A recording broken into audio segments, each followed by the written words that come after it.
Bonjour et bienvenue au campus de l'École normale supérieure de Yaoundé 1. Nous allons vous parler du rôle de l'épistémologie de l'enseignant sur les pratiques enseignantes.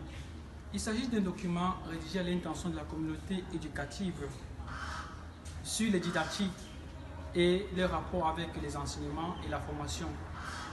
L'épistémologie a connu de nombreuses définitions et interprétations depuis son introduction en didactique mathématique.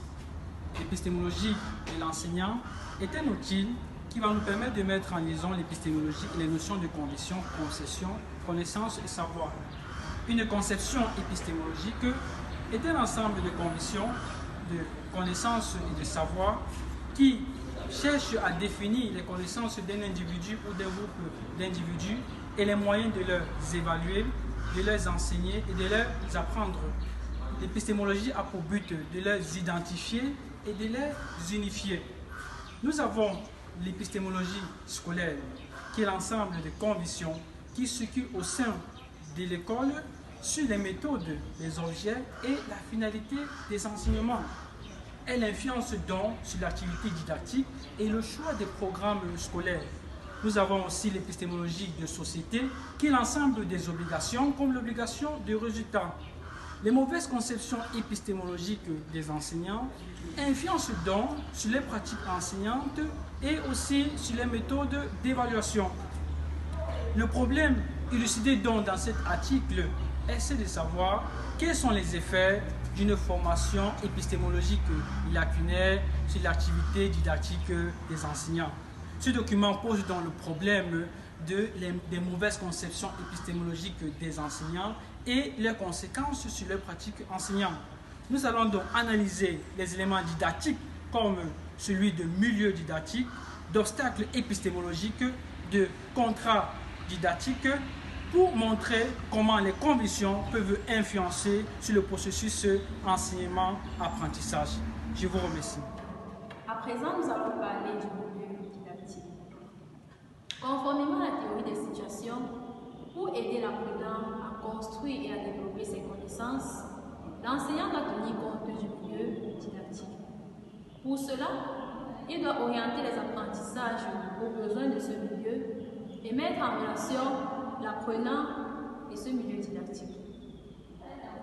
La relation entre l'enseignant, l'apprenant, le savoir et le milieu didactique a été représentée dans le quadrilatère didactique. Mais ce dernier, ne permettant pas de différencier les savoirs scolaires à enseigner, les savoirs déjà enseignés et les connaissances propres des élèves, a été amélioré par l'hexagone de Guy Bousseau, qui à son tour fait le lien entre l'étudiant, les programmes éducatifs, le contexte, le savoir et le système scolaire. Merci. Ok, nous allons parler maintenant des obstacles épistémologiques. Contrairement à ce que pensait Gaston Bachelard, les recherches en épistémologie ont permis de montrer que les obstacles de type épistémologique existent en mathématiques. Par exemple, la connaissance des nombres entiers naturels représente un obstacle pour la construction des nombres rationnels, car certaines propriétés qui sont vraies sur les entiers naturels ne sont pas pour autant vraies sur les nombres rationnels. L'enseignant doit tenir compte de l'histoire de l'épistémologie, des notions scientifiques à enseigner. Toutefois, l'épistémologie scientifique à elle seule ne suffit pas. L'enseignant doit donc tenir compte de l'épistémologie pratique qui désigne l'ensemble des convictions des enseignants, des apprenants ou de leurs parents sur ce qu'il convient de faire ou enseigner, apprendre et comprendre les savoirs en jeu. Il doit également appliquer raisonnablement l'épistémologie spontanée lorsqu'il communique son action, lorsqu'il communique son expérience personnelle aux élèves. La recherche épistémologique permet aussi d'éviter la fraude épistémologique qui consiste à soumettre des élèves aux situations analogues à celles présentées lors des activités d'apprentissage. L'enseignant doit donc respecter les contraintes didactiques et adidactiques lors de la conception des sujets d'évaluation. En d'autres termes, l'enseignant doit à la fois évaluer les connaissances scientifiques et les stratégies de résolution originales des élèves. Je vous remercie. Au sujet du contrat didactique, Guy Bousseau le définit d'emblée comme l'ensemble des relations qui déterminent implicitement ce que chaque partie du contrat a sa charge de faire et dont il sera responsable d'une manière ou d'une autre dans l'autre. Ainsi, lors d'une séance de classe ou alors d'évaluation, face à un problème ou à une question quelconque posée par l'enseignant, les élèves, en raison de la clause de justification formelle, se sentent obligés de fournir des réponses préalablement justifiées par des calculs. Ils prennent le risque d'écrire des absurdités, convaincus de ce que l'enseignant ne peut poser un problème ne pouvant être solutionné. De ce fait, ce contrat didactique prime sur le raisonnement logique. Ok, nous allons parler maintenant des convictions erronées des enseignants et prendre quelques exemples. Les recherches ont été menées sur les convictions erronées des enseignants qui influencent les pratiques des classes. Ces convictions portent notamment sur les notions suivantes. Généralement, nous avons l'infini mathématique, le périmètre, les et les fractions. D'une part, la notion d'infini mathématique est inconnue des enseignants de l'école primaire. Par ailleurs, le changement éventuel des convictions chez certains enseignants face au problème de l'infini montre que leur connaissance sur l'infini s'appuie uniquement sur des convictions spontanées et intuitives, ce qui entraîne des répercussions négatives sur les transpositions didactiques. Pour ce qui est de l'aire et du périmètre, les élèves ont tendance à développer de mauvaises conjectures concernant les relations qui lient ces deux notions. Les études montrent que cette tendance découle des convictions erronées des professeurs. Au suivi de notre analyse, plusieurs éléments de l'épistémologie de l'enseignant sont susceptibles de déteindre sur les pratiques enseignantes.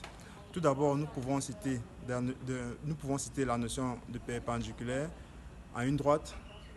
En effet, si en tant qu'enseignant, nous avons l'habitude de représenter en classe la perpendiculaire à une droite horizontale, les élèves auront l'impression qu'une perpendiculaire doit nécessairement être une droite verticale, ce qui n'est pas toujours vrai.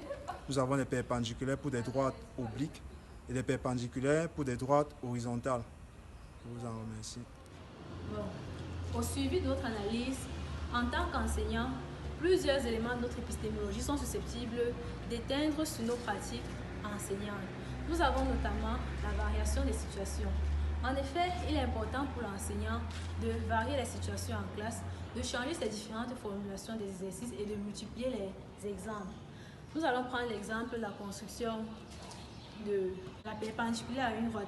Si l'enseignant a l'habitude en classe de construire la perpendiculaire à une droite horizontale, les élèves auront l'impression qu'une droite perpendiculaire doit nécessairement être une droite verticale et seront ainsi confus lorsqu'il s'agira de construire la perpendiculaire à une droite oblique. Comme autre élément de notre épistémologie, nous pouvons citer la maîtrise des propriétés et des théorèmes et leur utilisation pour la résolution des exercices en classe. En effet, il est important pour l'enseignant d'utiliser les théorèmes et les propriétés qu'il a énoncées aux élèves lorsqu'il leur explique des exercices. Par exemple, dans la multiplication dans Z, il est préférable de dire aux enfants que la multiplication de deux nombres de signes contraires donne un nombre négatif, que de leur dire que la multiplication de plus et de moins donne moins, ce qui est une absurdité. En conclusion, la formation des enseignants est d'une importance capitale dans la recherche didactique et à cause de ses implications pédagogiques et sociales. L'attention portée à ce domaine permettra de résoudre de nombreux problèmes que rencontrent des élèves et aussi d'éliminer leur peur par rapport à ce domaine.